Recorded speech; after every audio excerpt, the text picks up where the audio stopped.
It all begins with a single desperate wish to leave reality behind, and as a hand reaches out toward a blinding warm light, the wait is finally over. Our boy wakes up to an unfamiliar ceiling and a rush of new sensations, ecstatic that his wild gamble actually worked, already anticipating the ultimate fantasy party of elves and knights waiting for him out there, because Kim Seon-woo has spent his entire life preparing for this exact transmigration. Years ago, back on Earth, this guy consumed every web novel, comic and game in existence. He would hammer away at his keyboard in the dark, to drop massive 5,000-word critical essays that absolutely tore apart outdated tropes and flimsy world-building. And he repeated this obsessive hyper-analytical routine every single day without fail. He mapped out entire character webs, memorized the grand lore of every fantasy kingdom, and pinpointed the exact locations of every hidden relic. He remembers it clearly, the sheer rage he sparked online as his brutal reviews made authors quit and forums explode, but all that internet hate was a small price to pay for his dream. And just like that, the digital void swallows him whole and drops our boy right into the ultimate isekai dream. He wakes up to the chirping birds of a rustic, thatched-roof village, and immediately pinches his cheek to confirm he's been crammed into the tiny body of a 4-year-old kid. Wasting zero time, he throws his hand forward and commands his status window to open, only to be met with absolute silence. Instead of panicking over the missing interface, he just smirks, confident he has reviewed enough system-less fantasy epics to survive on pure meta-knowledge alone. With a lifetime of modern concepts locked in his brain, he clenches his fist and resolves to start by inventing something that will make him a fortune. Exactly 1 week later, it's time to put that genius plan into action. He quickly learns his new name is Ivan Petrovich, the 4-year-old son of tenant farmers in a dusty rural village, but his hopes for an early lore dump are dashed when he realizes his parents are illiterate peasants who don't even know what country they live in. Undeterred, our boy decides to kickstart the Industrial Revolution by inventing soap, only to trigger a bubbly explosion in a tub of lye, which earns him a brutal spanking from his mother and the humiliating realization that hygiene products already exist here. By his 6th week in this tiny body, the harsh reality of his situation starts to set in. While running a mundane errand for eggs, he spots a stack of printed newspapers blowing through the street, and a cold sweat breaks out as he realizes that a society capable of mass-distributing print media to the boondocks is definitely not stuck in the Dark Ages. Completely lost on the actual genre he's trapped in, he takes a pen and aggressively crosses off almost every medieval fantasy title from his handwritten list of possible worlds. 9 weeks later, he is still no closer to figuring out the main plot. He finally learns the name of the country he's living in, along with the identity of its ruling monarch. The details don't match a single piece of his encyclopedic web novel knowledge, so he tosses the last few pages of his handwritten list straight into the campfire. It is a completely unfamiliar nation, surrounded by neighboring states he's never heard of and ruled by a king who doesn't exist in any of his books. Our hero officially stops trying to pinpoint exactly which story he's trapped in, pivoting instead to a much more terrifying question. What kind of genre is this? 4 years into his new life, at the ripe old age of 8, he finally gets his answer. Out of absolutely nowhere, a towering horned demon king descends from the sky alongside a legion of apocalyptic nightmares, proving the genre is actually dark fantasy survival, a reality that hits home when a frantic voice echoes through their quiet village, begging someone to stay behind and look after the boy. Flanked by uniformed soldiers, Ivan's father glances back over his shoulder with a hollow promise that he'll return, leaving the kid and his mother to watch helplessly from the dirt road as the old man is forcibly conscripted and marched off to the front lines. And the sheer trauma of the moment fractures his mind until the modern-day identity of Kim Seon-woo slowly begins to blur into the background. 2 more grueling years grind by. With his past life fading, the 10-year-old sits beside his mother, diligently working a spinning wheel to master the art of communal peasant labor just to keep them afloat. Another 2 years slip by, bringing our boy to age 12. He spends every spare second hunched over a desk, finally cracking the local language and writing system of this twisted world. By age 14, a full decade has passed since he woke up in this nightmare. Dark clouds gather over their wooden home as a formal letter finally arrives with the official notice of his father's death, a document cruelly dated 2 whole years ago. The teen clutches the crumpled paper to his chest, his mind racing to figure out what kind of sick strategy simulation he's trapped in, only to realize it's a chaotic isekai blender of steam engines, magic, and a demon king all thrown into a relentless meat grinder of a war. His spiraling thoughts are cut short by a quiet sob, and he looks over to see his mother trembling, completely broken by the loss as he stands helplessly behind her. The grief hardens into resolve, and he promises her they will survive before taking matters into his own hands the very next day. He marches straight to the station to enlist, signing his life away for a meager 15 coins a year, every single copper of which gets sent directly to the grieving widow. But as he sits on the rattling transport train, he admits it isn't some deep filial devotion driving him, but rather a crushing guilt over occupying the body of the only son she had left. 4 brutal years of military service pass, and our boy hits 18. Out in the blood-soaked trenches, he discovers a terrifyingly high aptitude for slaughter, racking up enough achievements to climb from a lowly conscript to a regular soldier. But no matter how many bodies he drops, the front lines keep collapsing as half the allied nations go up in flames, right up until a blonde hero in shining armor finally steps onto the stage. Seeing this guy roll up with a saintess, an elf mage, and a full fantasy squad, Ivan figures he's finally pinned down the world genre as a classic RPG hero story. The Chosen One's arrival gives the Alliance a massive surge of hope, but down in the mud where Ivan is deployed, a giant worm erupts from the earth to scatter the infantry, proving to the grunts that they are still losing miserably. By year 14 of his deployment, our guy is now 28. Up at the top of the food chain, the blonde hero slashes through a massive demonic commander, finally shifting the momentum of the war, and Ivan's relentless kill count earns him a spot fighting right alongside the main cast. His official assignment is the Reconquest Unit, though out in the pouring rain, everyone just calls it the Extermination Squad as he stands victorious atop mountains of butchered monsters. For 2 grueling years, he handles the brutal mop-up work, bleeding and exhausted every time the Chosen Ones shatter an enemy line. By the time he hits 30, the impossible finally happens. The fantasy squad actually slays the Demon King and returns to a massive confetti-filled victory parade. Watching the celebration from a balcony in his formal dress uniform, our hero figures this is it. The main quest is over, the credits are rolling, and he can finally log out of this hellscape. Except 2 years later, he is still stuck here. With the Demon King dead and the throne room empty, the screen still refuses to fade to black. Instead, the extermination unit is left to rot, dwindling down to a fraction of its original strength in the grueling aftermath, until our boy realizes the military brass actually wants them wiped out and takes matters into his own hands. He carves his way through one last suicidal mission, slashing through the enemy ranks in a spray of blood, and immediately slaps his discharge papers on the desk, praying this endless epilogue is finally over. Another time skip hits, bringing him to 34 years of age and marking 3 full decades trapped in this reality. The dust finally settles in a peaceful town far from the front lines a full decade after his mother's passing, and returning to his hometown as a hardened bearded veteran, Ivan finds himself with no one left. He channels his efforts into founding an orphanage near the capital to take in the children scarred by the war, but as he stares up at the empty sky, the realization claws at him that the ending credits still refuse to roll. So even as the kids run happily through the courtyard of his new home, he remains stuck waiting for a finale that might never arrive. 2 years into this quiet retirement, our guy is humming thoughtfully in his study, doing his best to embrace a peaceful, mundane routine among the towering bookshelves. But the heavy silence of the estate is suddenly broken. He stiffens in his chair as a faint rustle reaches his ears, and his eyes flare a bright, dangerous blue as his veteran instincts lock onto the disturbance. He tracks the sound right through the walls,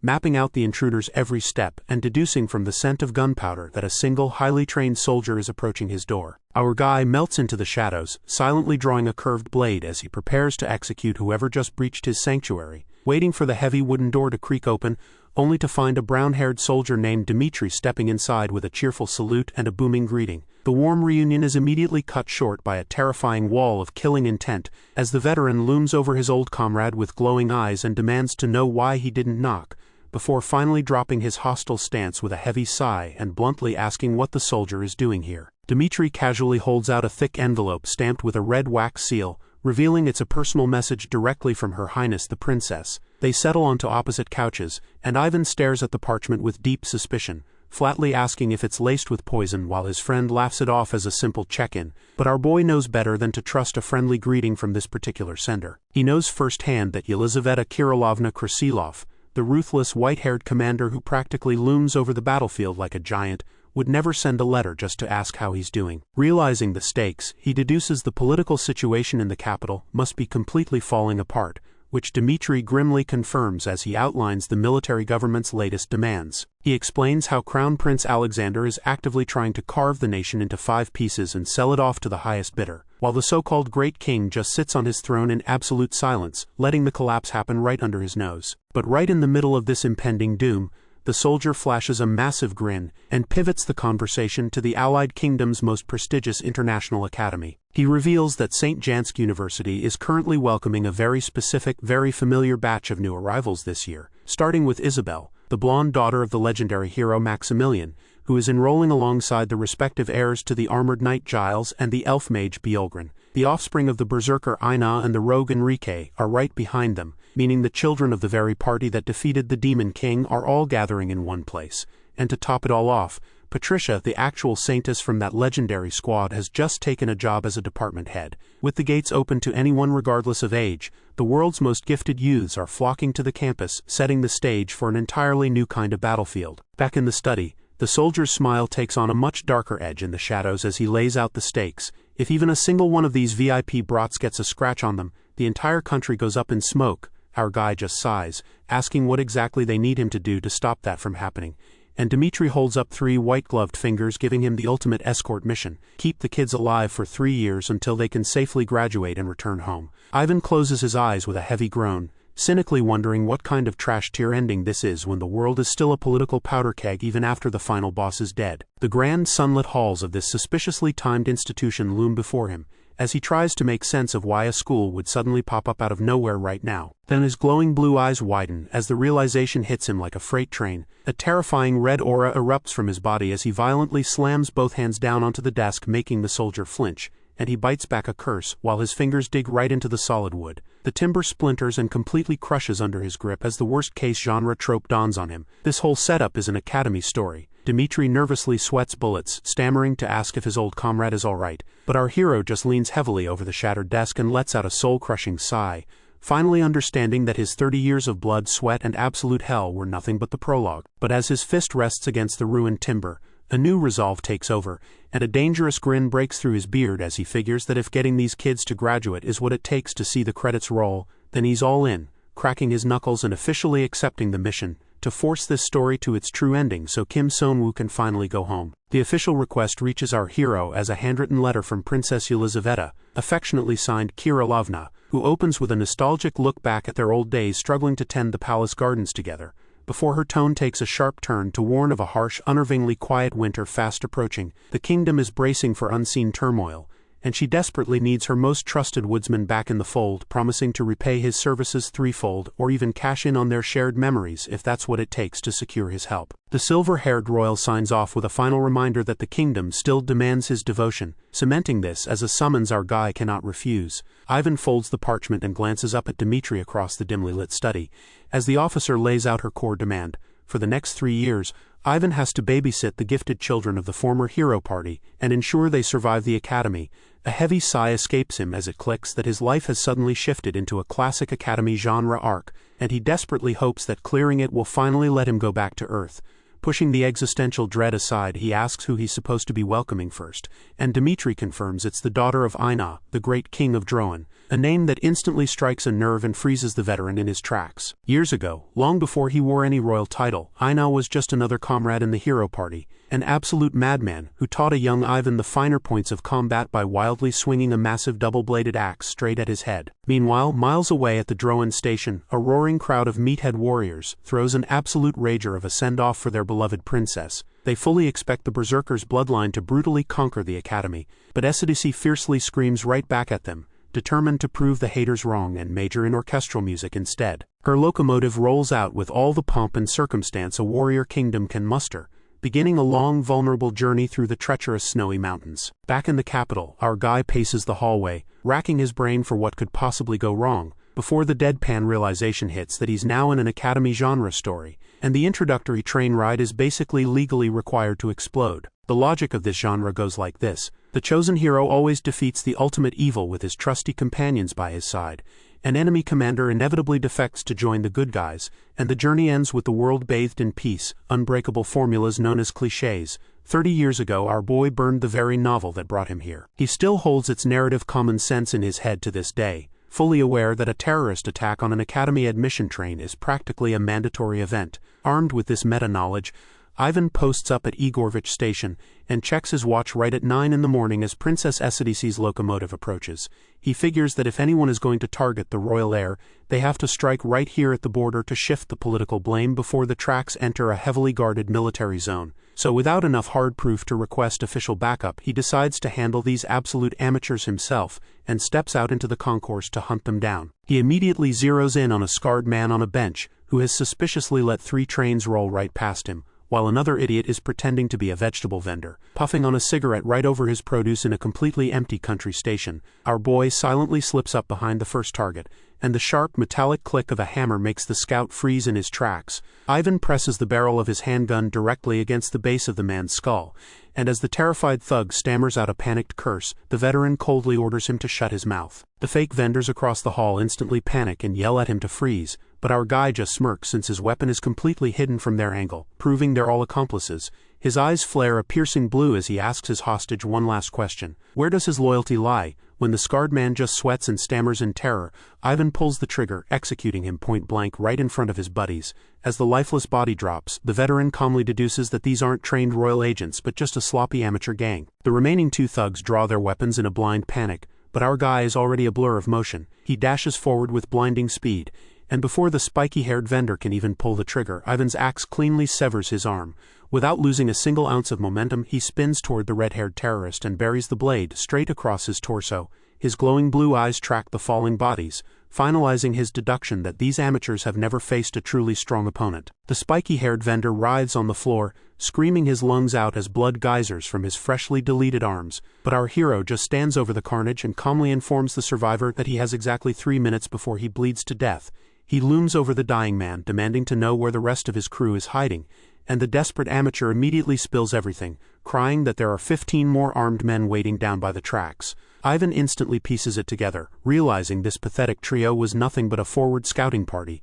The bleeding vendor keeps begging for his life, swearing he can be a useful hostage if spared, and blurts out that the main group is only hitting the train because they think it's hauling a massive shipment of gold bullion. The bleeding vendor desperately asks if he'll be spared now that he's answered every question honestly, but our hero just stares down at the pathetic mess and coldly points out there was one lie mixed into the confession. He mutters that the man was dead wrong about being useful, bringing his axe down in a brutal silencing strike. With the trash taken care of, he glances up at the station clock, which reads exactly 9:53 a.m.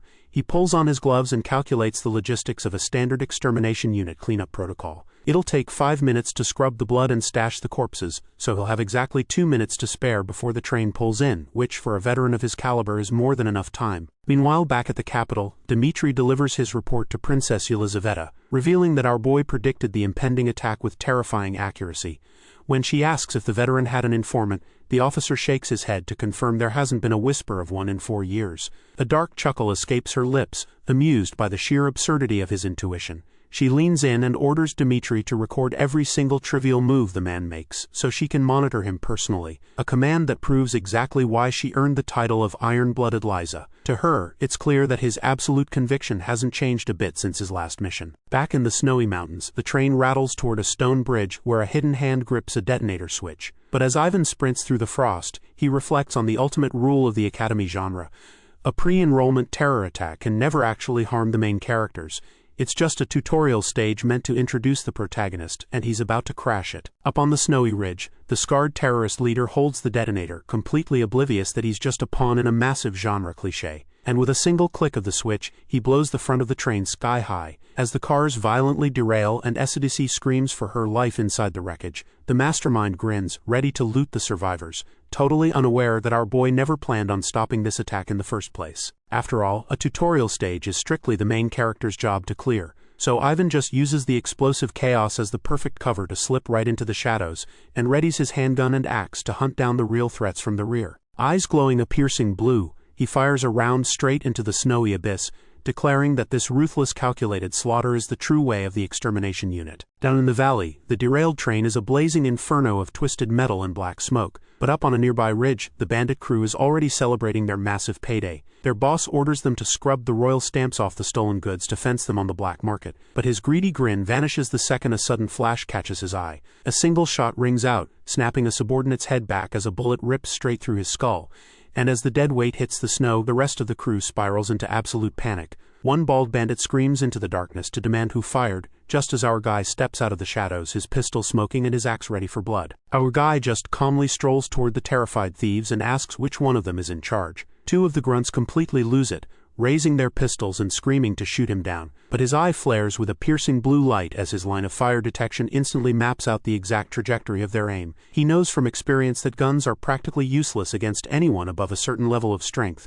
because the raw killing intent carried by a bullet is so easy to read that he can just effortlessly weave between the incoming rounds, while a skilled warrior can mask that intent by wrapping a melee weapon in mana. Pulling it off with a projectile is nearly impossible, which is exactly why no one in the hero's party ever bothered using them, as he dashes straight into the crossfire. Our hero closes the distance in a flash, slashing a blonde thug across the chest while noting that his old extermination unit was the sole exception to that rule. He fires a point-blank round into another bandit's skull just to test the waters, using the weapon to quickly clear out the weak trash before the real fight begins. Enraged by the slaughter, a massive survivor roars and swings a heavy knife right at his neck, demanding to know who sent this monster as he unleashes a wild flurry of slashes, but Ivan just catches the man's arm mid-swing and snaps the bone like a dry twig, driving a devastating knee straight into his chest before the thug can even scream. The sheer force launches the massive man backward, cratering him into the frozen earth. Ivan slowly stalks toward the broken thief through the settling dust, listening as the bloodied grunt spits teeth and swears he's got his attacker's face burned into his memory for revenge. But our boy just stares down with dead eyes, coldly replying that it's a relief he has such a sharp mind, a response that sends a cold sweat down the bandit's face as he realizes he just threatened a literal demon. Ivan readies his curved axe, reasoning that since this guy is clearly a tutorial boss meant for the game's true protagonist, he'll spare him, but he makes a chilling promise to demonstrate countless ways to inflict agonizing pain without actually letting him die. A couple of months ago in Drowan, a strict warning echoed through the wooden halls as SDC laid down the law, threatening to disown anyone who dared to follow her to the academy. When she marched out the door with her fiddle case strapped to her back, her father, King Aina, was left sweating bullets, until the barbarian king had a brilliant loophole-finding epiphany. Since she only forbade them from being seen, he gathered his elite warriors in the Great Hall and bellowed out to the crowd to see who among them was brave enough to protect his daughter from the shadows. 3 tattooed huskarls instantly volunteered, thumping their bare chests in fierce devotion. These men were his huskarls, former madmen and killers who had sworn a blood oath to their king, but Aina quickly pointed out a glaring flaw. His daughter knew all their faces, so they couldn't just board the train in disguise, which meant he needed someone willing to chase the speeding locomotive entirely on foot. Without a second thought, 3 more warriors eagerly offered their loyalty, and proved exactly why the Jarl's retainers were the most fearsome berserkers in all of Drowan. The king grinned, pleased with their spirit, before dropping the ultimate bombshell. One of them actually had to enroll at the university to watch her back, and he needed a volunteer confident enough to pass a written academic exam, a demand that instantly stunned the entire hall into dead silence. The once boisterous crowd exchanged terrified glances, breaking into cold sweats at the mere mention of math, until a single muscular arm shot into the air. Mord Eriksson, a proud huskarl, solemnly volunteered for the suicidal academic mission. His brothers cheered in awe of his sacrifice, while Mord shed a single tear, praying the test wouldn't be too hard. Aina proudly declared him a PE freshman on the spot, and the warrior swore on his life to protect SDC. Shortly after, at the prestigious St. Jansk University, Mord actually managed to pass the entrance exam, though he stuck out like a sore, shirtless thumb among the noble students. He barely scraped by the written portion, sweating buckets just to figure out what 2 + 3 was. The examiners were completely horrified by his academic ineptitude, but they had no choice but to admit him after he shattered every single physical record in the practical evaluation. Back in the present, a massive explosion rips through the snowy landscape, witnessed firsthand by Mord, who has quite literally been sprinting alongside the tracks for 2 straight days without a wink of sleep. Enraged that some absolute fools dared to lay a hand on his niece, the hulking warrior pushes his exhausted body even faster and charges the smoke. Inside the derailed train car, a weak groan echoes through the twisted metal, and SDC slowly pushes herself up, bruised and completely disoriented by the crash. Her confusion quickly morphs into panic as the terrifying reality of a coordinated bandit ambush sets in. She immediately curses her own stubbornness, remembering how she explicitly threatened to disown any attendant who tried to follow her on this trip. Her panic breaks for a second when she spots her instrument case half buried in the debris, and she hugs her precious fiddle tight, nearly crying with relief that it survived the crash. But that tender moment is instantly shattered by a heavy thud right outside the car. The reinforced door violently blasts off its hinges and she drops to the floor in terror, waiting for the dust to settle before she nervously peers up. A hand grips the torn metal frame to the sound of an echoing chuckle, and 3 glowing-eyed terrorists step into the cabin, flashing sadistic smiles as they corner their defenseless prey. Outside in the freezing snow, the knife-wielding grunt is practically begging for the sweet release of death. Our boy just steps heavily onto his chest and casually assures him that he definitely won't be dying today. He drags the bloody edge of his axe across the man's torn clothes, telling him to stop saying such frightening things.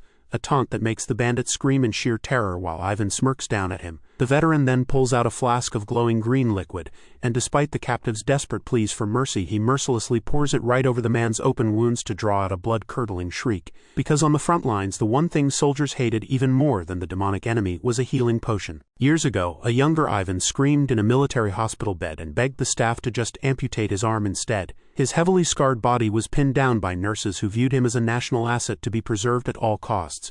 He suffered the mind-breaking agony of forced, accelerated cellular regeneration, while the sadistic medics just smiled, pouring bottle after bottle onto his raw burns and completely ignoring his pleas. He knows this specific potion forces the body to experience all the pain of a natural recovery in a single concentrated instant, basically a magical equivalent to Earth's notoriously painful Albo 7 treatment. After surviving that hell himself, Ivan realized the tortuous recovery made the perfect interrogation tool, a method so brutal it left even his hardened extermination unit comrades trembling in sheer terror. The bandit's shredded flesh rapidly knits back together in a burst of steam and excruciating pain, leaving him physically restored but completely broken mentally. As he sobs and begs for death, having spilled every secret he knows, our hero just pours another burning drop to keep him compliant, deciding this supposed tutorial boss still needs to live for the protagonist to find later. But as the thug screams again, Ivan pieces together that his captive doesn't actually know who ordered the attack. He's nothing more than an ignorant grunt. His glowing blue eye twitches with suspicion, wondering if the real mastermind cast a perception-jamming spell on their own disposable men, until a blaring red warning suddenly flashes through his mind, and he snaps his head back to sense a massive killing intent locking right onto his position. His line of fire detection instantly maps out the trajectory of the incoming threat, tracing a lethal red path right between his eyes. He looks up just in time to see a huge glowing projectile hurtling straight for his face, and dives backward as a devastating energy blast obliterates the exact spot he was just standing on. Our guy's eye flares blue as he realizes his trusty handgun is going to be completely useless here, especially when massive boulders are suddenly ripped from the earth and hurled at him with terrifying speed. They crash into the snow, kicking up a blinding cloud of dust and debris. But Ivan slowly rises from the crater, his breath perfectly steady despite the onslaught. He steps out of the smoke and draws his twin curved blades, deducing that this new enemy must also possess detection skills to track him so accurately.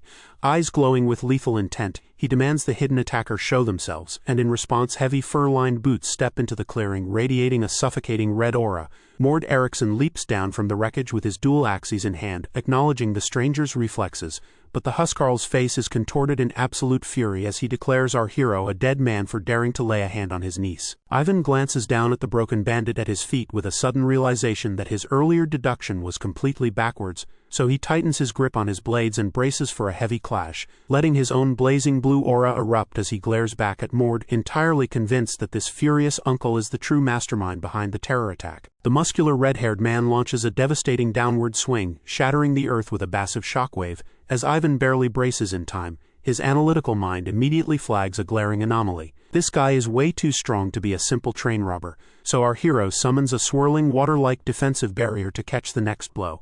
But the sheer force of the clash makes him seriously doubt his own meta-knowledge. Wondering why a man with combat skills like this would be looting a train, Ivan blocks a flurry of aerial attacks and suspects a mastermind is pulling the strings, bracing himself as sparks erupt from the tremendous force of their clashing weapons. He grits his teeth, piecing together that this powerhouse must be connected to Princess SDC. But then the enraged warrior roars out his true motivation, screaming that he's fighting to save his darling niece, Eshi. Driven by that desperate familial love, Mord executes a brutal upward swing that knocks our boy straight into the air. Meanwhile, a massive explosion rocks the roof of the train, and down inside the cars the real terrorists slowly corner a terrified SDC. The leader leers at her, assuming she's just another helpless survivor, but his creepy monologue gets instantly shut down by a brutal smash to the face as she swings her beloved violin with all her might, screaming an apology to the instrument right as it connects. The sheer impact sends the man flying across the aisle to crash into the doors, leaving his subordinates staring in stunned disbelief at their unconscious boss. The princess's hands tremble as she clutches the cracked wood of her violin,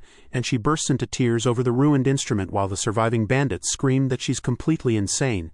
They clearly didn't realize that this weeping girl's father is the legendary slaughterer Ina. Tears stream down the young woman's dirt-streaked face as she whispers a final heartbreaking goodbye to her beloved instrument, prompting the terrified bandit leader to realize they've just awakened a monster and frantically order a retreat. But SDC isn't letting them go, leaping down from the train car with murder in her eyes. and as she swings the shattered wood with devastating force, her eyes glowing crimson with her father's inherited rage, she officially becomes the world's strongest music student. Outside in the wreckage, our hero suddenly pauses as blood-curdling screams echo from the train and the surviving attackers sprint right past his ongoing axe fight with the Huskarl, desperately trying to escape the wrath of a teenage girl. Taking advantage of the distraction, Ivan urgently demands to know if the red-haired girl is safe, only for Mord to scream back the exact same question about his niece, leaving the two warriors frozen in their tracks, staring at each other in stunned silence as the entire misunderstanding finally clicks into place. As they clash axes one last time in the dust, our boy realizes the grunt he was torturing earlier definitely wasn't this guy's relative.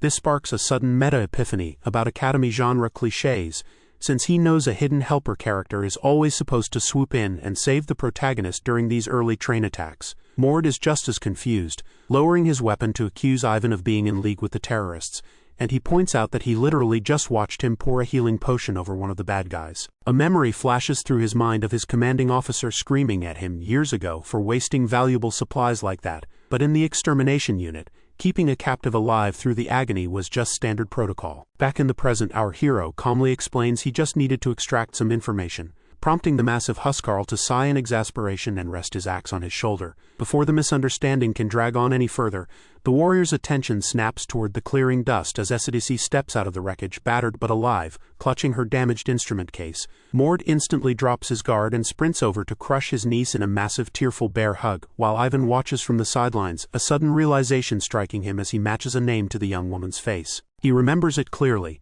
She had been just a little kid when he crossed paths with her 7 years ago, leaving the dangerous possibility that she might actually recognize his face. Seeing that his VIP target is perfectly safe in the hands of her designated helper, our boy decides it's the ideal time to make a tactical retreat. The redhead blinks when she notices the empty space and asks her uncle if someone was just standing there, but the veteran has already melted completely into the shadows. Left alone in the ruins with the shivering survivors, Mord falls silent, his mind racing as he tries to process the mysterious stranger's terrifying combat style. He pieces the clues together, recognizing that brutal efficiency as the unmistakable signature of the Krasilov Special Operations units. The stranger's axe technique was also a dead ringer for Brother Einar's own style, and doing the math, he realizes exactly who he just threw hands with, the legendary hero reserve Ivan Petrovich. He turns to SDC and asks if she remembers a guy named Ivan, and her face instantly lights up with joy. She fondly remembers walking alongside him down the train tracks 7 years ago, recalling him as a kind and handsome man. The Huskarl mutters that the hero was presumed dead 2 years ago,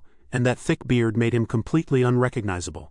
Meanwhile, far away from the wreckage, our guy finally exhales a deep breath of relief, leaning against a railing, as the exhaustion of a wildly unproductive day washes over him. A few days ago, a formal briefing had detailed SDC's planned arrival in Krasilov, setting the stage for what would become his chaotic first mission. Back at a peaceful, sunlit estate, the unseen reader reviews the mission report with a satisfied nod, while inside his office, Ivan is already buried in intelligence files, tracking the travel routes of the other hero's children. He notes that the blindfolded blonde mage is arriving safely by airship, and Enrique's deadly disciple, Lucia, is already waiting in the capital, leaving our hero with just 2 more scripted train attacks to intercept before this whole tutorial phase is officially cleared. He bites down on his fountain pen with a determined grin, ready to draft up his ultimate master plan, but instead of tactical strategies, he starts scribbling down a desperate bucket list of earth foods he misses, starting with a hearty bowl of kimchi stew, before violently crossing it out and emphatically circling tteokbokki instead. His mouth waters for a steaming plate of the authentic school-front stuff, none of that modern franchise garbage,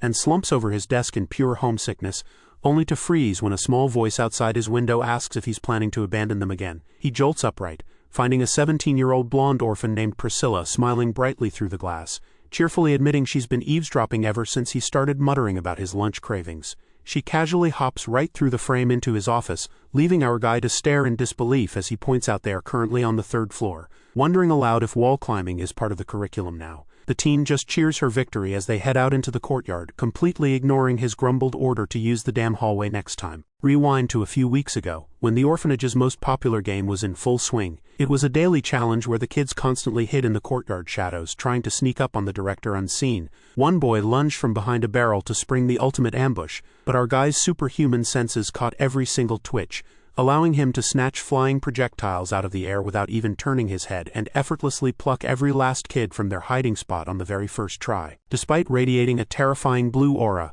The veteran just gently hoisted the sneaky kid into the air, proving to the orphans that this intimidating man was actually their favorite playmate. But Ivan's internal thoughts revealed the real reason he played along. He was secretly using the game to train their stealth so they could survive on their own. He genuinely believed he had 2 weeks of peaceful freedom before his next mission, but as it turned out he was dead wrong. Meanwhile, heavy rain lashes against a gloomy windowpane, as Priscilla sits bound to a chair in a dark room while the interrogators aggressively question her. They demand to know exactly who taught her to mask her presence so well, and the blonde orphan just smiles brightly, proudly dropping the name of her orphanage director. She fully expects the moniker of Ivan Petrovich to strike absolute terror into their hearts, but the two goons just exchange a confused glance, completely clueless. The awkward silence doesn't last long, broken by the slow, heavy echo of footsteps emerging from the shadows behind them. Enrique steps into the light, demanding they repeat that name, and Priscilla looks up as her confident smile instantly vanishes into pure terror. The dark-haired rogue looms over the tied-up girl, radiating a suffocating red aura, as the rogue instantly recognizes the veteran, proving that Priscilla's threat just summoned the terrifying creator of the extermination unit straight out of his past. Back at the orphanage, the maids frantically rush to our hero with the news of Priscilla's abduction, and he inspects a scrap of cloth left behind, finding a black handprint stamped with a cross-shaped scar. His eyes narrow as he recognizes the calling card of a particularly foul-tempered rogue, realizing he's going to have to clear his schedule. Because this isn't just a random kidnapping, he knows it's a deliberate, pointed summons from an old grandmaster. Meanwhile, down in the interrogation room, the rogue rests a hand on the trembling girl's head, and her mouth curls into a sinister grin as she muses about the cheeky brat who claimed he was finally retiring. Now fully revealed as the infamous Shadowblade, the architect of the extermination unit assumes her old student is secretly raising a brand new assassination squad right under their noses. Following the breadcrumbs down into the southern Przyankaya underground waterway, our guy spots a familiar silhouette in the gloom, and notes with a hint of pride that it took him less than 3 hours to track down Enrique's hidden dungeon. Years ago, out in the capital's central garden, 3 grand statues stood tall to commemorate the end of the war. But shortly after the Demon King's defeat, the monument to the nameless hero mysteriously vanished. Someone had ripped the massive stone structure straight out of the earth, and the authorities turned a blind eye because Enrique left a wooden sign claiming her right to mourn as a former member of the hero's party. Back in the present, Ivan stares up at that very stolen statue and understands his old comrade's sentiment all too well, but as he steps closer, he catches sight of an inscription that definitely wasn't there before. A solemn dedication to the forgotten, signed by both Princess Yelizaveta and Enrique. The veteran bows his head in a moment of silent respect, recalling the old military adage to never mourn those who left before them. Because he too stands among the ranks of the forgotten, but before the somber mood can settle, the stone beneath his boots begins to crack and groan, giving way entirely to reveal a massive pit.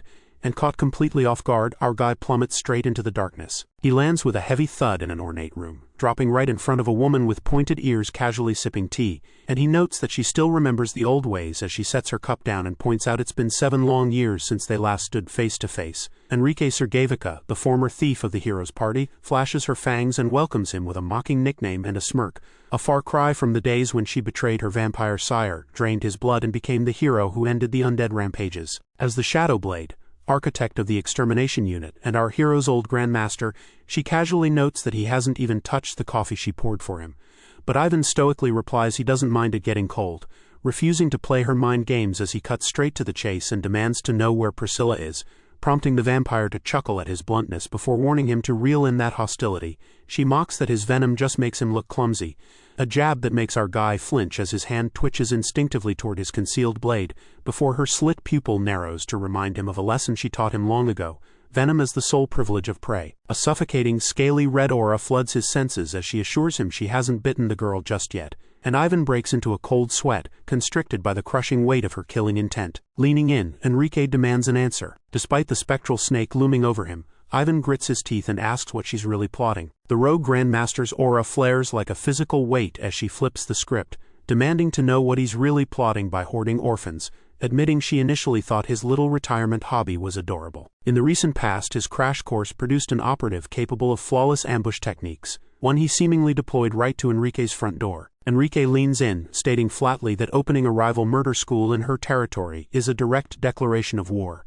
A heavy silence stretches across the table as neither veteran killer is willing to blink first, and our boy's mind races to process the sheer absurdity of the accusation, realizing they are operating on completely different wavelengths, and he hesitates, weighing exactly how much of his highly classified mission he should leak to clear his name. The real story goes like this. 4 years post-war, the kingdom of Krasilov is secretly tearing itself apart in a fierce power struggle. The pro-war crown prince stands in direct opposition to Princess Yelizaveta's desperate bid for peace, forcing the royal to reach into the shadows and redeploy a supposedly dead agent to ensure the hero's children entering the new academy actually survive to graduation. Our guy knows damn well he's that exact agent, making her aggressive probing highly suspicious, because if the rogue already knows he's operating on the princess's orders, there's absolutely no reason for her to be digging into his classified itinerary. A dark realization clicks into place. She must have defected to the crown prince's pro-war faction. The two of them just sit there radiating intense clashing auras,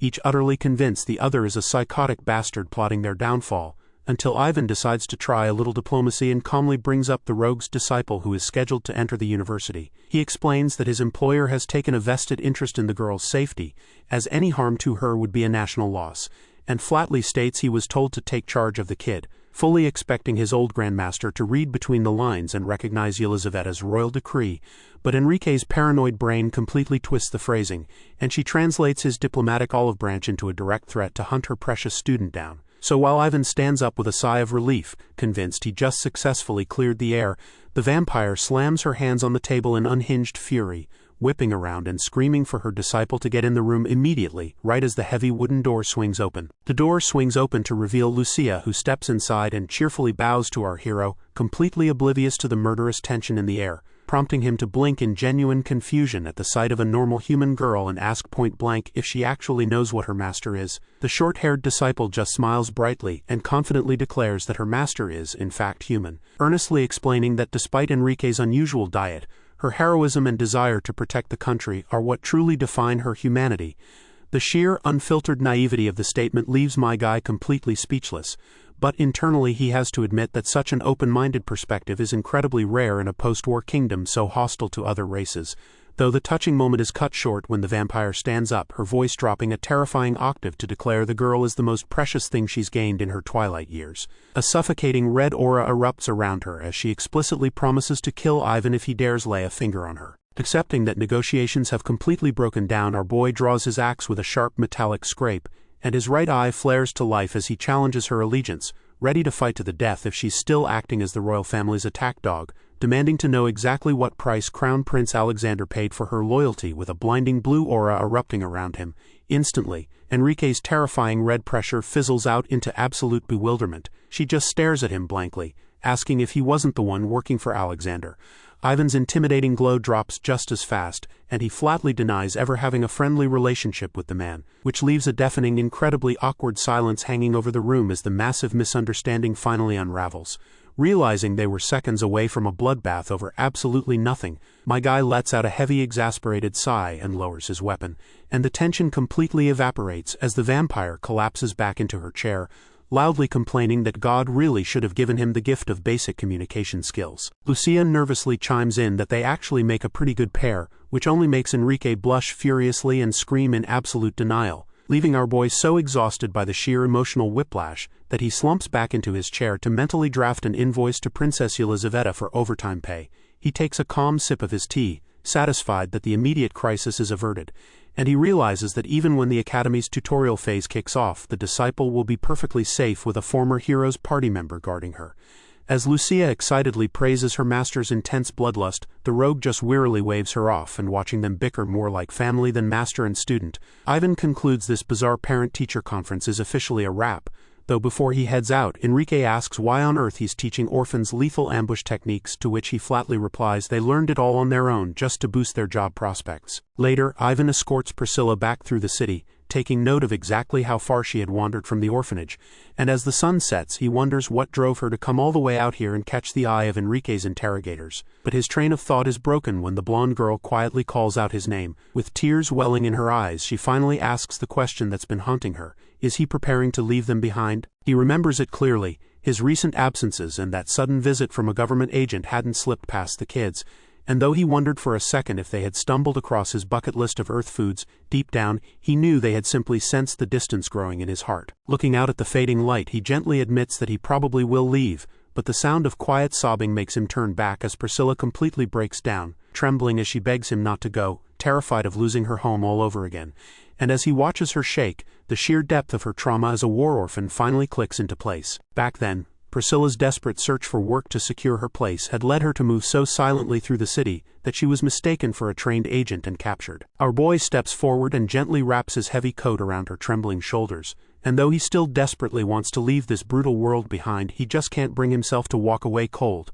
Patting her shoulder, he promises that he's only heading to St. Jansk University and will visit often, prompting Priscilla to look up with a tearful smile of relief, while Ivan finally accepts that he's poured way too much blood and sweat into this place to just abandon it, figuring it'll take about 3 years to clear his new mission and come back for good. Meanwhile, back at the orphanage, the kids are holding a top-secret meeting about the university's entrance exams, and one of the girls flashes a grin. If they get accepted, they can reunite with the director in just 1 year instead of 3.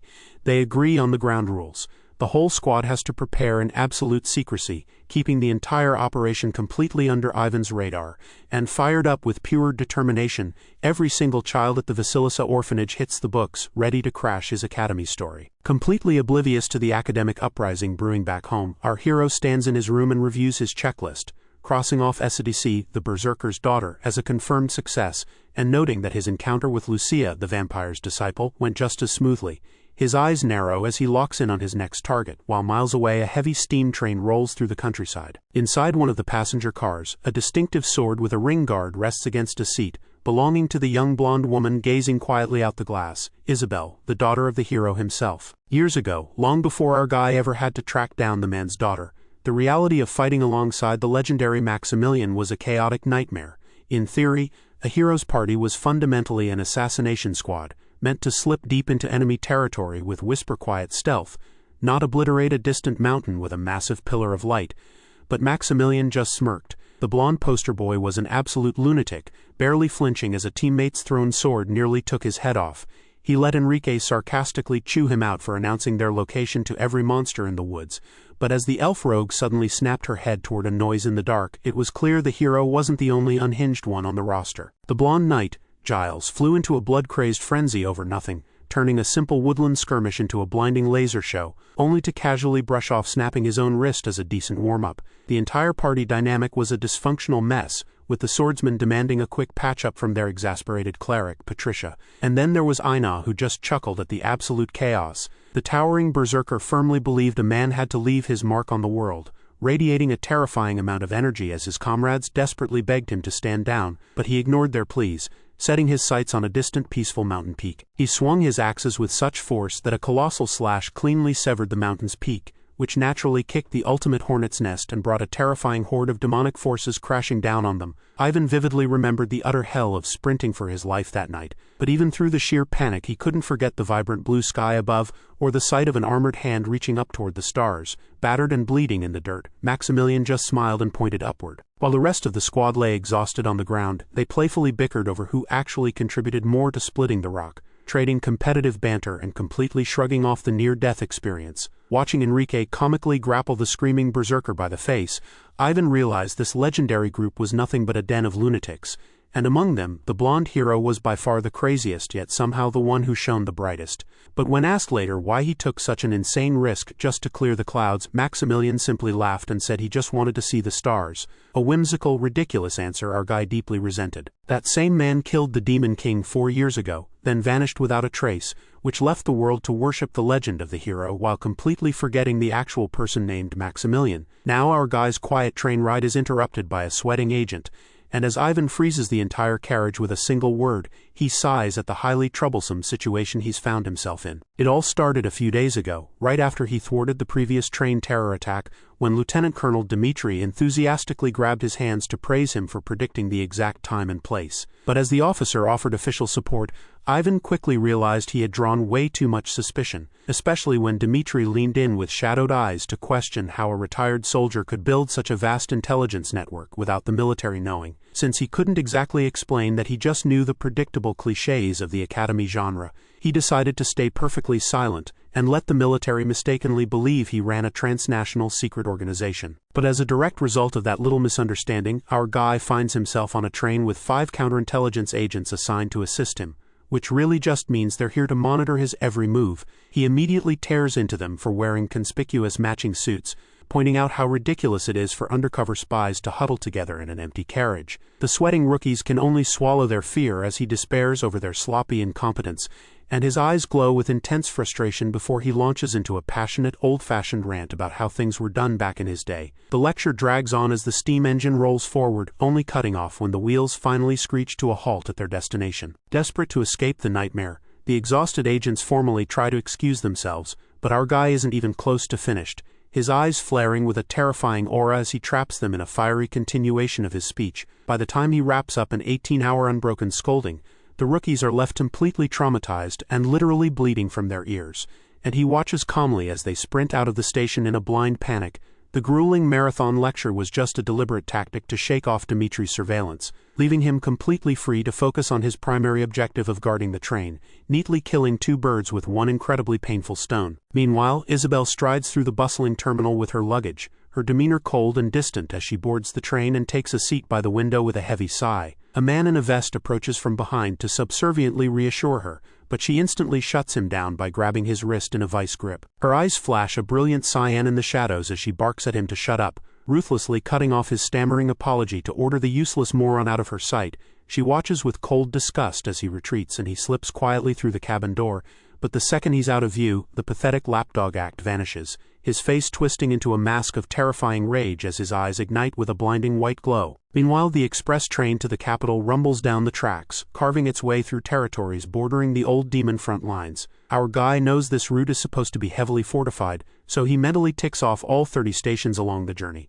waiting for the inevitable cliché attack. The first stretch of wilderness is prime real estate for an ambush, but they pass through without a scratch, and the second mountain pass, a classic spawn point for mounted bandits, is just as dead quiet. As they roll into the final sector though, he isn't taking any chances, slipping a hand inside his coat to draw his concealed pistol. His eye glows faintly in the dim carriage light as he keeps a white-knuckled grip on his pistol, but the rest of the passengers just sleep peacefully through the steady rattle of the tracks. A heavy, suffocating silence hangs over the car, making our hero seriously question if his flawless prediction was actually dead wrong. He tries to rationalize that encountering the terrorists couldn't just be a coincidence since the tutorial phase of these games is always a standardized train bombing, but a sickening realization makes him grit his teeth. What if he isn't in an academy story at all? A terrifying thought creeps in as the dread rises. Does this goddamn world even have a finish line? What if the plot goes completely off the rails and he ends up being mistaken for a crazed terrorist by the panicked civilians, leaving the grand happy resolution exclusively for the golden boy protagonist? His eyes flare with an intense blue light as the panic takes hold, forcing him to question what happens to the rest of the world left behind in the aftermath, and more importantly, what about him? Outside, the train rumbles steadily through the dead of night, but inside the carriage our guy is white-knuckling the table, completely overwhelmed by a desperate, suffocating need to escape. He stares into the dark window, and staring back is his true modern self, Kim Sonwoo, a man who just wants a soft bed, central heating and some decent takeout. 30 years of surviving a brutal pre-modern fantasy world rife with famine and artillery have finally caught up to him, and the reflection chokes itself in pure screaming agony before his glowing eyes suddenly snap wide open and the glass violently shatters inward. A massive blinding explosion blasts through the window, throwing our hero backward, while fire and jagged debris rip through the carriage, completely severing the train cars and blowing them apart in a mid-air fireball. The mangled wreckage immediately plummets into the night, and as Isabel screams and tumbles through the free-falling cabin, the panicking modern Kim Sonwoo is instantly erased. In his place, the battle-hardened Ivan Petrovich takes over, his mind and body turning to absolute ice, a shift that makes him as cold, quiet, and meticulously focused as the bitter winters of Krasilov. He realizes the tutorial wasn't over, and his prediction wasn't wrong after all. Silhouetted against a massive full moon, he free-falls through the sky, his eyes flaring with an intense blue light as he fully resolves to see this ending through. Down in the desolate ruins of the overturned train, heavy breathing echoes from the dark wreckage as Isabel slowly regains consciousness, groaning against the rubble. Her head is pounding when she forces her eyes open to process the destruction, but a ragged voice cuts through the haze to ask if she's still with them. Blood drips down her cheek as she freezes in shock, looking up to find the injured man in the suit looming over her with his own horrific wounds. Isabel stares up at him, completely bewildered as to why a subordinate who has always treated her with cold indifference would risk his life to save hers. But as he shields her beneath the heavy rubble, he just coughs up blood and desperately begs her to run. She bitterly demands to know why he would sacrifice himself for someone he clearly hates. assuming he's just terrified of her father's wrath and yelling that the legendary hero doesn't actually care about anyone anyway. But the bleeding man calmly replies that he already knows that he didn't protect her out of fear. He remembers it clearly, the towering presence of Maximilian standing bathed in a blinding light, a memory that drove him to pull her from the wreckage simply because she was the only living legacy the hero left behind. Back in the present, he gasps that she is Maximilian's hope, leaving the blonde woman completely bewildered as to how she could possibly mean anything to the father who abandoned her, until a deep voice suddenly cuts through the dark to praise the knight's magnificent loyalty. The massive slab of debris trapping them is effortlessly hoisted into the air, and as the towering rescuer demands his name, the bleeding man weakly introduces himself as Diane August. Looming over them like an absolute unit against the night sky is our boy, Ivan Petrovich, who stares down at the broken suit and bluntly asks if he wants to live, an offer Diane desperately accepts. Our hero pops the cork off a small glass vial, and presents a glowing green healing potion with a casual warning that this is going to sting. Isabel would later choose to remember the ensuing spectacle as a true testament to her guardian's willpower. But the reality is that the second the liquid hits his flesh, Diane screams in absolute agony, ready to trade classified state secrets and beg for death just to make the pain stop. He snaps violently upright, his bloodshot eyes wide as he frantically yells her name, which earns him a forceful slap across the face from the blonde to break the delirium. The sharp impact leaves the poor guy completely stunned, his cheek comically swollen as he drools into the dirt. Ivan notes the shock has completely regressed the poor bastard's mind into a dazed, childlike state, dryly telling Isabel that breaking him is entirely her fault. But the comedy hour ends the second our guy senses movement up the mountain, his demeanor shifting as he orders her to carry the knight while he handles the incoming ambush. The blonde immediately draws her sword, bravely insisting she can fight too, even though her gloved hands are trembling violently against the hilt. He flatly rejects the offer, a blunt dismissal that deeply insults her pride. And as he walks past, he cryptically notes that she clearly takes after her mother instead of her father, leaving her completely caught off guard. Pivoting back to survival, he orders her to gather the remaining passengers and start a campfire, prioritizing warmth over stealth in the harsh winter night. Isabel immediately protests, demanding to know if he seriously plans to face an unknown enemy entirely alone. But Ivan doesn't even break his stride, firmly telling her that who he fights isn't something she needs to worry about. Stepping out under the glow of the full moon, our hero reflects on a core tactical doctrine. Assume the worst and act for the best. It sounds like a laughably obvious cliché, until you've experienced the chaotic spark-flying blur of real combat and realize it's a rule written entirely in blood. The logic is brutally simple. A smart enemy will always default to the strike that is hardest to counter. When a train overturns, the hunters naturally assume the panicked survivors will scatter into the dark. So the ultimate countermeasure is for Isabel to strike a match and place the VIP right in plain sight. That single flame forces the enemy to recall their wide search grid as they have to regroup and encircle the camp, which is exactly when our guy plans to strike. Out in the pitch-black woods, the extermination unit rushes blindly toward the bait, completely unaware of the iron sights tracking their every move. Ivan's finger curls around the trigger, and his right eye flares a brilliant blue to activate a specialized pistol sniping technique, sending a single bullet through the dark to drop the lead soldier with a clean headshot. The rest of the squad instantly panics and screams into the void as their comrade hits the dirt, but their tightened defensive formation is exactly what the veteran wanted as he blurs through the shadows, dropping straight down from the canopy to turn their own torches into glowing target markers. He lands with a brutal swing of his axe that cleaves the nearest soldier's skull right down the middle. And as a blonde grunt desperately raises his weapon with a terrified scream, our guy effortlessly slices him completely in half before he can even pull the trigger. He pivots to dispatch the final man with one clean stroke that leaves the brush soaked in blood, then calmly secures his blade back at his waist.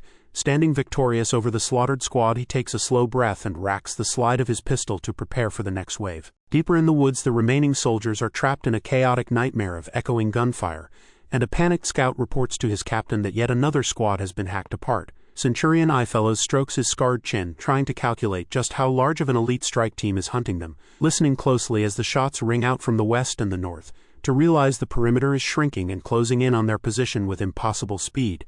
To test a sudden gnawing theory, the horned commander snatches a pistol right out of his subordinate's hand and fires a single round straight up into the night sky, gritting his teeth as the horrifying truth finally clicks. His entire unit is being dismantled by just one man. The grunt stammers that a solo attacker is impossible. They just heard a massive barrage of gunfire echoing through the trees. But hidden in the pitch-black canopy, thin strings are pulled taut across the branches, just waiting for a careless boot to snag the line and yank a makeshift mechanism above, forcing a rigged, severed arm to squeeze the trigger of a stolen handgun and fire a perfect decoy shot into the air. Ifellos roars in frustration, realizing this phantom has been using the weapons of their own dead men to fake a shrinking perimeter, leaving the remaining soldier frozen in sheer shock at the ruthless tactic. But before he can even process the horror, our boy materializes from the shadows and carves a blade straight across his chest. The horned captain pieces the whole tactical nightmare together. That very first gunshot was just bait to test their reaction speed, perfectly manipulating the pursuit teams into dividing their forces. Another terrified soldier stammers in the dark, wondering aloud if the hero's daughter could actually be capable of pulling off a slaughter like this alone. Years ago, Ifellos witnessed the terrifying, monstrous strength of Maximilian firsthand on the battlefield, a memory that convinces him even a fraction of the hero's bloodline would make the girl an unstoppable threat. Snapping back to reality, the captain orders his remaining troops to fan out and hunt down the bastard in the forest, but to his subordinates' shock, Ifellos declares he'll be moving separately to handle the target himself. A lone gunshot echoes across the starry night sky, while back at the campfire, the weary survivors huddle together in suffocating despair. Isabel tries her best to comfort Diane, but the man's mind has completely snapped from the trauma, leaving him babbling at the flames, until she suddenly freezes as heavy, deliberate footsteps approach the camp. The civilians scramble backward in sheer terror as a towering figure emerges from the darkness, and Ifellos looms over them with his giant sword drawn, formally declaring his rank as a centurion, as he glares with menacing red eyes and demands to know exactly which one of them is the hero's daughter. High above the dark forest, the full moon cuts through the clouds, illuminating our boy as he finally takes a breather. Blood drips heavily from the jagged edge of his axe, pooling around the 50 elite soldiers he just finished wiping off the map. He smoothly sheathes the weapon at his waist, but as he steps over the mangled corpses, his mind is already spiraling into the complicated mechanics of this so-called academy genre. Oven knows from countless runs that the enrollment phase is supposed to be a basic tutorial, but the difficulty scaling here is completely broken. In the original game, SDC's opening stage was a breeze against small fry train hijackers who couldn't even detect a line of fire, whereas Isabel's route starts by forcing the player to escape a carriage buried alive underground. Even assuming she solves that puzzle, she's instantly swamped by a horde of unidentified elite troops with zero combat explanation, only to be thrown straight into a guaranteed game over against Ifellos, a max-level demon captain capable of predicting her every move. Scripted losses are one thing, but as his heavy boots crunch through the forest dirt, a darker thought claws at him. These enemies aren't just a tutorial, and they are genuinely trying to murder her. Our guy stops dead in his tracks as the horrifying realization finally clicks into place. If this world operates on game logic and the tutorial is an unwinnable death trap, then he isn't just a background extra, but the scripted helper NPC meant to bail her out. The existential dread sets in as he explodes forward, tearing through the dark woods in a blur of blue aura, and he leaps high into the canopy, terrified that if he's nothing more than a nameless plot device, he'll be trapped in this brutal prologue forever without ever reaching an ending. Dropping down to lean heavily against a trunk, he tries to untangle why the difficulty spiked to nightmare levels, and whether Isabel will actually die if he doesn't step in. But as he wipes the blood from his cheek, his eye flares with a cold resolve. There is only one way to find out. Oven perches on a high branch, looking down at the blazing campfire in the distant clearing where the situation is a complete disaster. Isabel stands her ground to protect the huddled survivors, but the towering demon Captain Ifellos marches right toward her. The horned monster flashes a menacing grin and taunts the young woman, calling her a weak, pathetic excuse for the hero's daughter. Yet even battered and gasping for breath, she stubbornly grips her sword and refuses to back down. From the safety of the shadows, our hero readies his knife and makes a ruthless choice. He will not intervene, even if it means watching her die. Down below, Isabel screams and throws herself into the fight, slamming her blade against the demon's massive sword in a blinding shockwave of energy. The horned demon easily catches her flurry of strikes, laughing at her rigid textbook technique, while she desperately tries to push back against his overwhelming strength.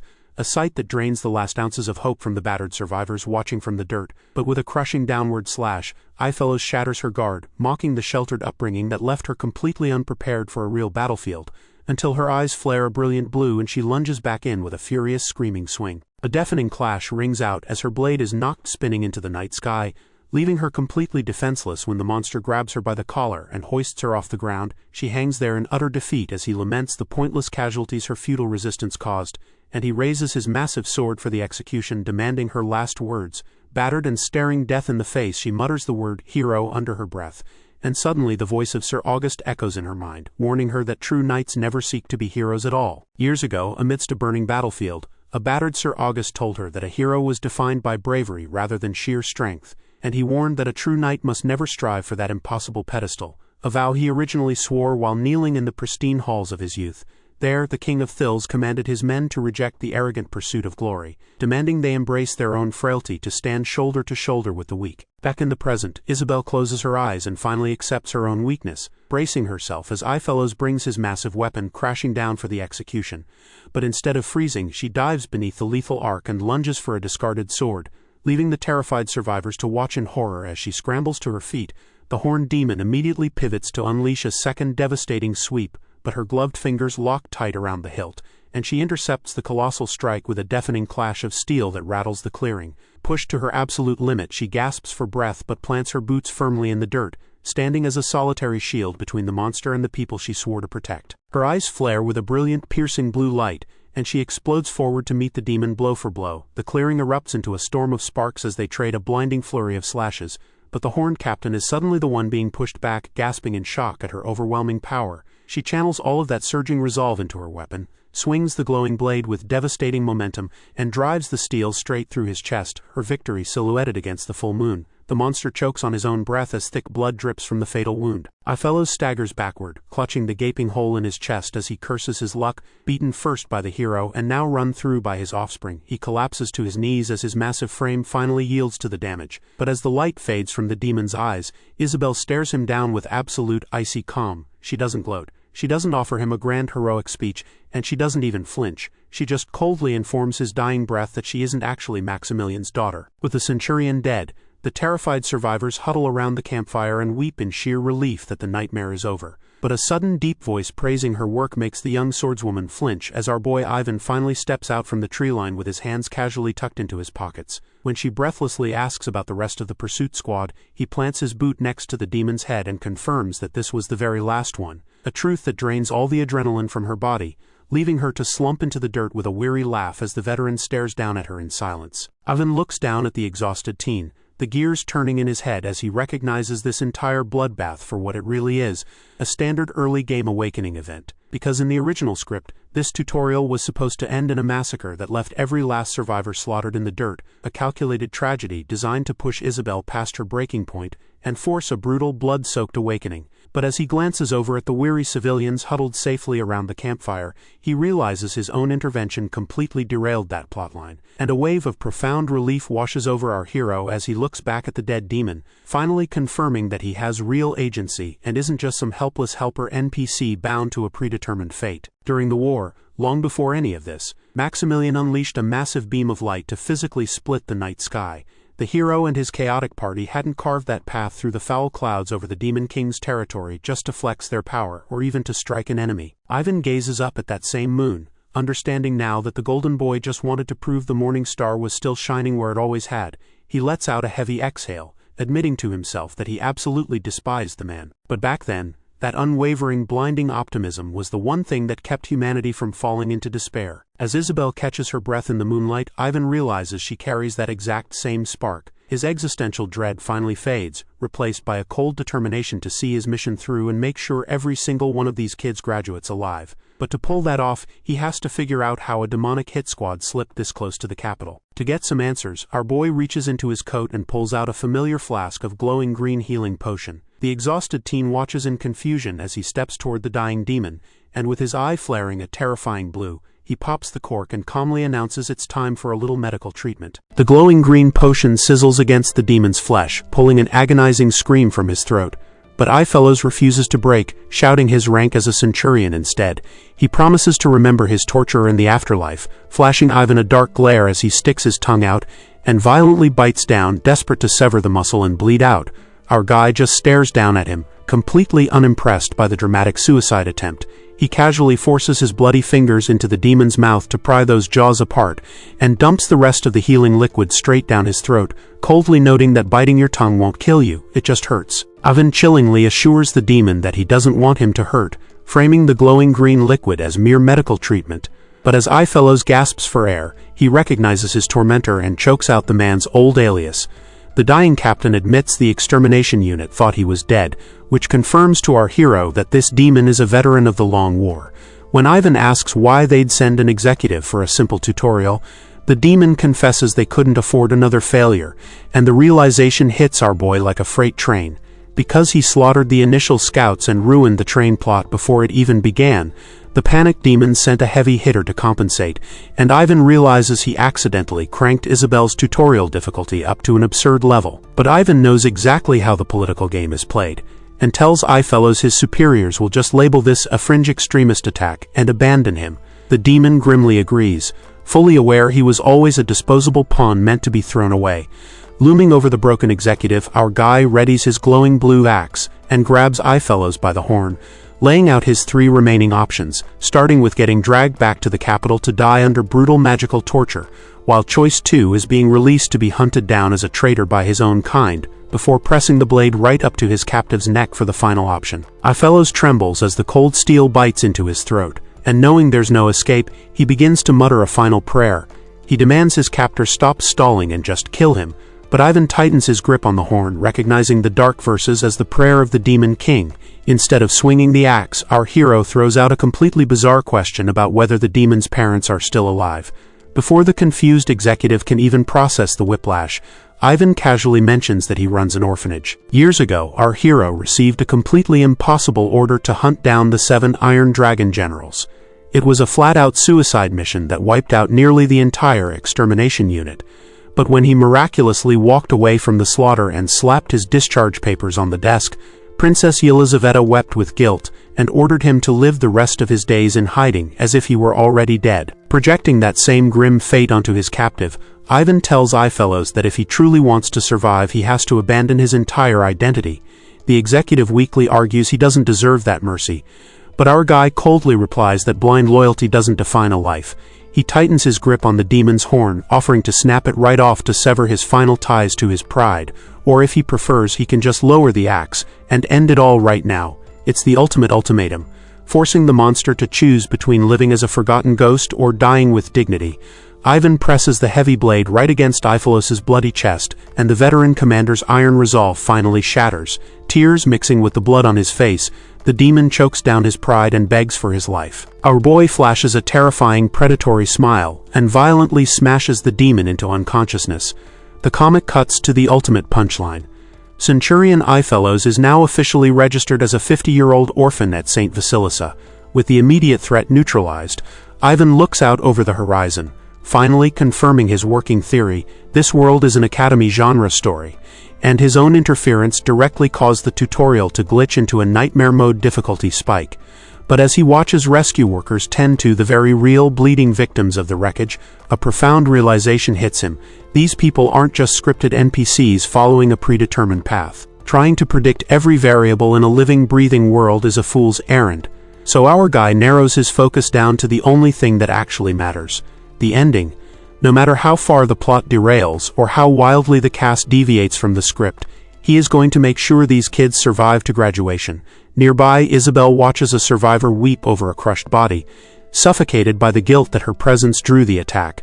Ivan doesn't even try to sugarcoat it, bluntly confirming that if she hadn't boarded the train, those people would still be breathing. But he follows it up with a staggering statistic: 30,000 casualties a year. He explains how thousands of soldiers were sent on guaranteed suicide missions just to distract the Demon King's army, clearing a path for the strike team at the cost of 30,000 lives sacrificed for Maximilian every single year, and notes that despite carrying an ocean of blood on his conscience, the blonde hero always smiled. Ivan tells her that if that beacon of hope had ever broken down, the entire world would have surrendered to despair. The words trigger a decade-old memory deep within Isabel, showing Diane August pointing to the night sky, telling her about the star her father bore. Looking up at the dark canopy, she feels completely overwhelmed, unable to find her own guiding light, until the rest of the lesson finally clicks into place. Once, long before any of this, her old mentor redefined what it actually meant to be a hero, telling her it wasn't about being the absolute strongest, but about never kneeling before the crushing burden and never losing that smile. He gently rested a hand on her head, urging her to stand tall and hold hope in her heart, and to honor the mountain of sacrifices with gratitude instead of suffocating guilt. As the sun finally rises over the wreckage, our guy looks down at her and calls her the morning star, and when he gently pats her head, the usually stoic girl is left completely flustered. She tries to recover her cool by asking if he'll ever shave that beard, to which Ivan gives a flat, immediate no. In late February at the prestigious St. Jansk University, the campus is buzzing with the bright, naive energy of incoming freshmen, while the exhausted upperclassmen watch them with a mix of pity and dread.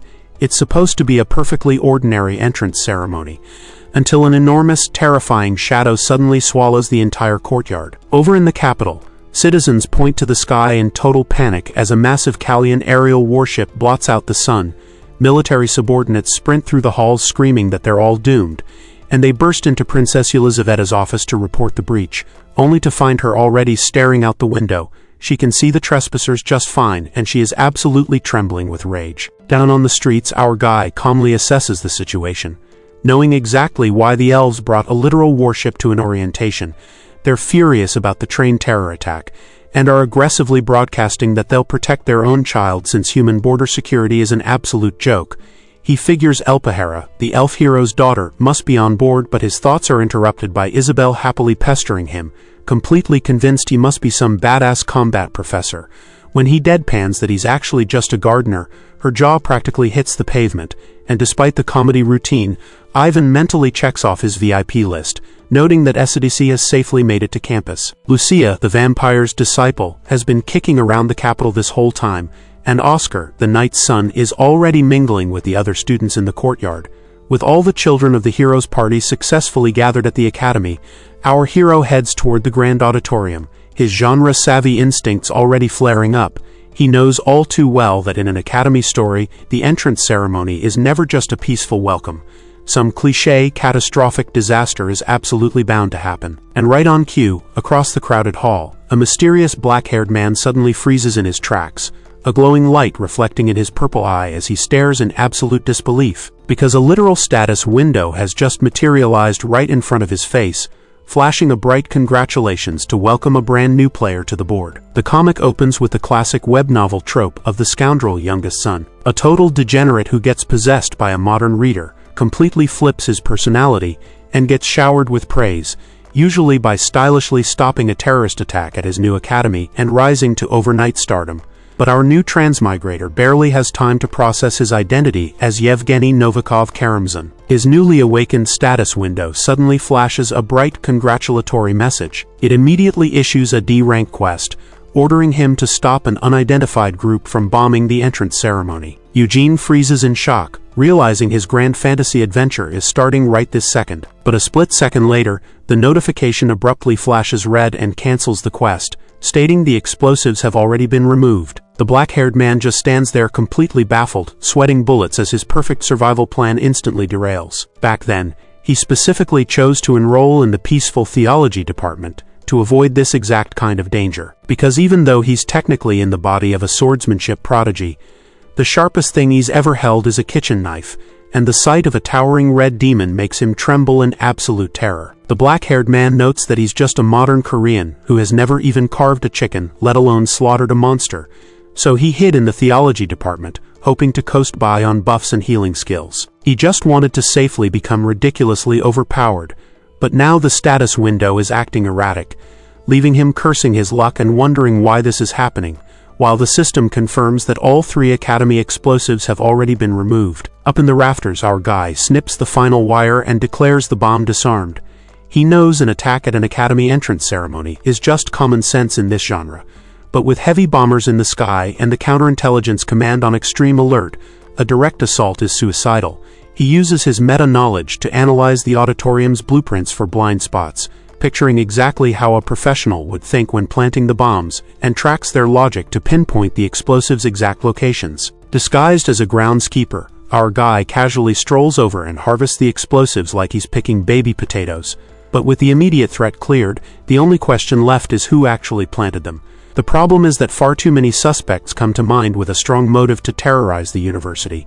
He quickly rules out the demons, knowing they lack the ability to pull off something like this, and crosses off the elves since they already have a massive warship floating above and nothing to gain from a sneaky bombing, which leaves the Crown Prince faction as the only logical culprits. But with Princess Yelizaveta's enraged counterintelligence agents locking down the entire perimeter, a conventional terror strike is completely off the table. Our boy just smirks, knowing full well that an entrance ceremony attack is a mandatory trope for this genre, so he holds up a dark cloth, fully prepared to trigger the mandatory cliché himself.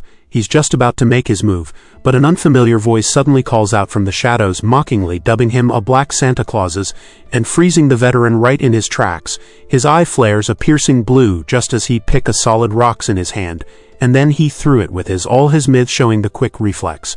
The rock threw at the insane speed at the unseen voice just then. The hidden assailant follows up with a brutal sword swing that cut through the rock, leaves a glowing arc in its wake, but our boy hits the stone path and skids backward through the dust to kill his momentum. Completely unfazed, he launches into a dead sprint right back at them, scoffing at the Santa comment, because he knows damn well there's no Christmas in this unforgiving fantasy world. He slides to a sudden halt in the middle of the street as the pieces finally click together, and his eyes flare a brilliant blue when the realization hits him. The only person who could possibly know that word is another transmigrator, a possessor. Wasting no time, our guy marches straight up to the counterintelligence command, his imposing figure immediately putting the front gate on high alert. A uniformed guard draws his weapon and screams for him to back off. But before the man can even blink, Ivan seizes his hands, twists the agent's arm behind his back and forces him to drop the weapon. Noting the quick reaction time, he realizes these guys are actually highly trained. He casually notes that their disguise is good too, and completely unbothered, our hero pins the trembling guard down and demands they call Dmitri. He drops his real name, Ivan Petrovich, and casually asks if anyone here is from the extermination unit, prompting a sweating officer to step forward, stammering that he was in the final class, and respectfully asked to see his face. The moment Ivan turns to look at him, the man drops his gun in shock, staring up at the living legend in pure awe. The guard stammers out his old moniker, Little Ivan, in absolute disbelief. The former soldier, Osip Soronov, bows deeply and addresses Ivan by his old rank of lieutenant colonel. Our guy solemnly tells his surviving comrade not to mourn those who departed first, acknowledging that he too stands in the same ranks as the fallen, before a second officer chimes in with absolute shock, swearing he'd seen Ivan's nameplate at the National Cemetery. A memory shows the grim, corpse-littered battlefield, a brutal reminder of where the finest men of their age perished. The black-haired officer admits his survivors' guilt, confessing that they lived instead of the finest men of their age. But Ivan cuts the reunion short, taking absolute command and ordering them to bring Dmitri to him. He orders the soldiers to gather a full list of every single person currently accessing the university, and the officer snaps to attention, sprinting off to spread the emergency alert as our boy declares that their target is a possessor. Our hero casually clinks two rocks together as he analyzes his unseen attacker's specialty, concluding that their weapon of choice is swordsmanship. He recalls the attacker calling him a black Santa Clauses, deducing from the voice that it's a young male or female, and judging by their nimble movements and quick reflexes, he realizes his opponent must possess line-of-fire detection. He concludes that regardless of their nationality, this unseen attacker is definitely a fellow Earthling, leaving him to wonder if they transmigrated by dropping a massive critical review on the novel's final chapter, or if they just got flattened by the classic white delivery truck.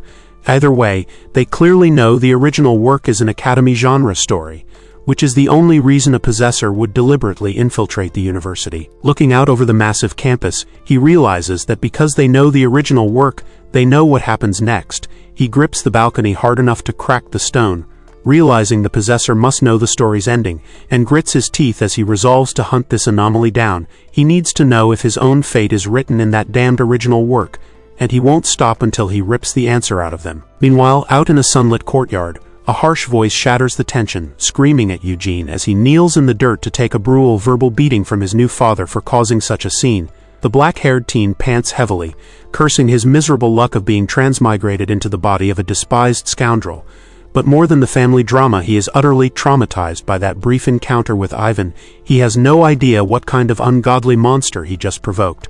Before he can spiral any further, a familiar chime rings out and a new system window materializes right in front of his face. He looks up in confusion as the interface pings, announcing the start of a brand new quest. But as he reads the details, his eyes widen in visceral terror. It's an unranked mission warning him that he has caught the gardener's attention, giving him the mandatory objective to defeat Ivan, and listing his own survival as strictly optional. Eugene bursts into tears of pure despair as the prompt drops the final punchline. The penalty for failure is instant death. Meanwhile, across town at a clandestine cafe, our guy meets up with his counterintelligence contact under the perfect cover of his recent orphanage donations. Their quiet chat is suddenly cut short by a heavy bootstep and a chilling aura that instantly freezes every patron in the room.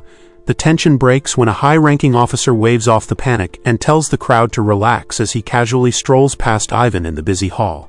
The two men grab a private table to get down to business, and our hero skips the small talk, dropping an unexploded bomb right onto the wood. Dmitri nearly jumps out of his skin in sheer panic, at least until Ivan casually drops that he already yanked the fuse, prompting the poor guy to scream that he really should have led with that.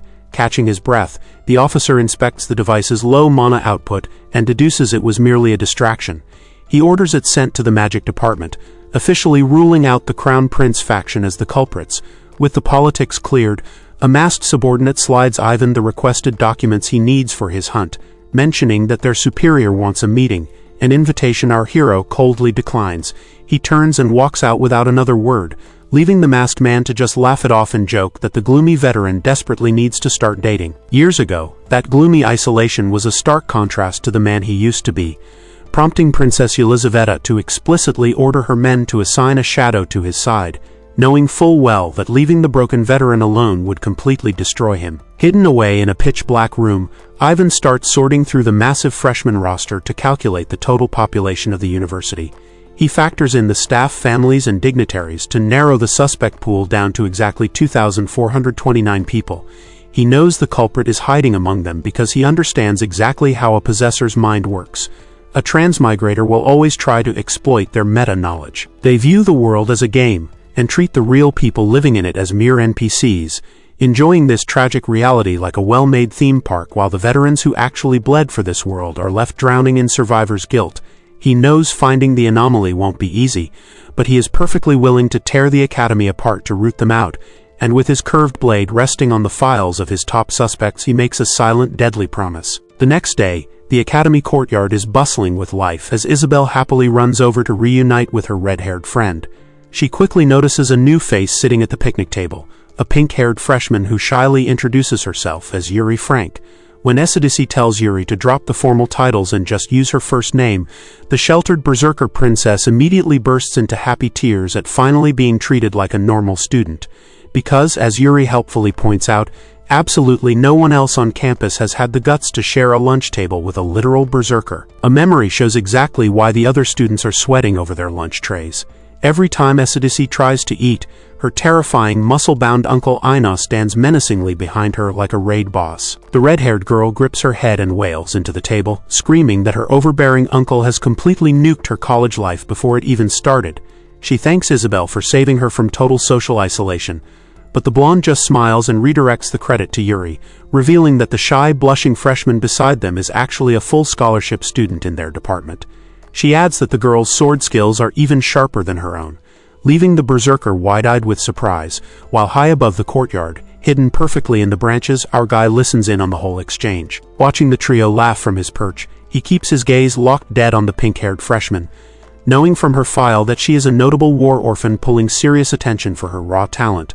And while most kids left behind by the conflict would have chosen their own names, the veteran catches a glaring cultural glitch since Yuri is strictly a guy's name in Krasilov, meaning the only places that use it for a girl are Korea and Japan, making her a massive red flag for a possessor. Meanwhile, across campus, Eugene tries his absolute hardest to lay low as a background NPC.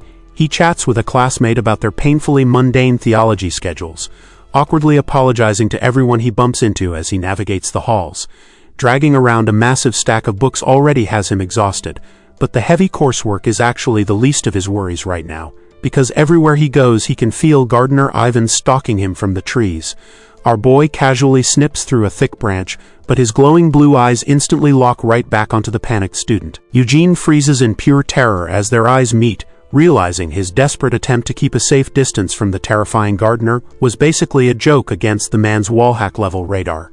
What he doesn't know is that Ivan has already pulled his student file and is currently analyzing the seemingly ordinary name Yevgeny Novikov Karamzin. He traces the etymology and realizes it translates directly to Eugene, a dead giveaway that the boy is a Korean transmigrator. Our guy drops into a secluded alleyway, debating whether to just abduct and interrogate him on the spot, but decides to hold off until he can confirm which of his two suspects is the true target. Suddenly, a silhouetted sniper locks a rifle scope right onto his skull, muttering about being hired by counterintelligence while trying to make sense of his erratic pacing. A deafening gunshot cracks across the academy rooftops, but our boy just calmly takes a drag from his cigarette and glances up, his glowing blue eye narrowing as he recognizes the attacker. It's Enrique, perched on the ledge with a playful smirk, and the vampire grandmaster casually demands a personal tour of her disciple's orphanage. Later that night, back at the St. Vasilisa orphanage, the focus shifts to the director's office, where Enrique is staring at our guy in absolute disbelief. She reads through his terrifyingly detailed forensic breakdown of a target's speech patterns and hyoid bone movements, and crumples the paper in her fist, demanding to know what the hell he actually did for a living. The entire room is plastered in an obsessive red string-covered investigation board, and the vampire throws a file right at his chest, pointing out that this level of paranoia is insane even for tracking an international terrorist, let alone a single student, while my guy just stands there looking completely exhausted after days without sleep. Enrique knows all too well that broken veterans can become ticking time bombs, so she slams her hands onto the desk to remind him that he's still human and needs basic rest. She asks if he's hunting the academy terrorist, but Ivan coldly replies that she just doesn't understand.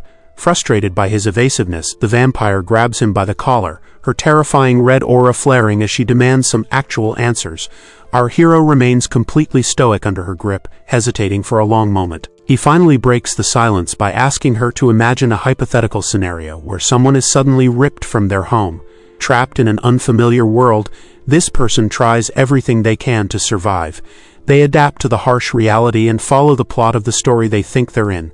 But no matter what they do, the narrative refuses to end, until a terrifying anomaly appears out of nowhere to ruin their plans. They start to wonder if this terrifying anomaly is a fellow traveler from Earth. But as the relentless hunter closes in, a darker realization claws at them. What if this monster is the real protagonist, and they are just a disposable extra meant to be discarded at the finish line? It's enough to completely crush his spirit, leaving him kneeling in the dark with the sickening thought that his transmigration was nothing but a cosmic mistake. Enrique processes this insane lore drop in dead silence. She connects the dots and asks point blank if Ivan is one of these possessors himself, which he calmly confirms. He states flatly that he has to track down the other anomaly on campus and kill them. But before he can brush off her doubts, the vampire cuts him off with a dead serious glare. Our hero shakes his head, revealing to Enrique that this student isn't the first world hopper he's encountered. And as the memory of a familiar face surfaces, he admits he already knows exactly what they are capable of, because the man who treated their reality like a game and abandoned them all to suffer was none other than the legendary hero, Maximilian.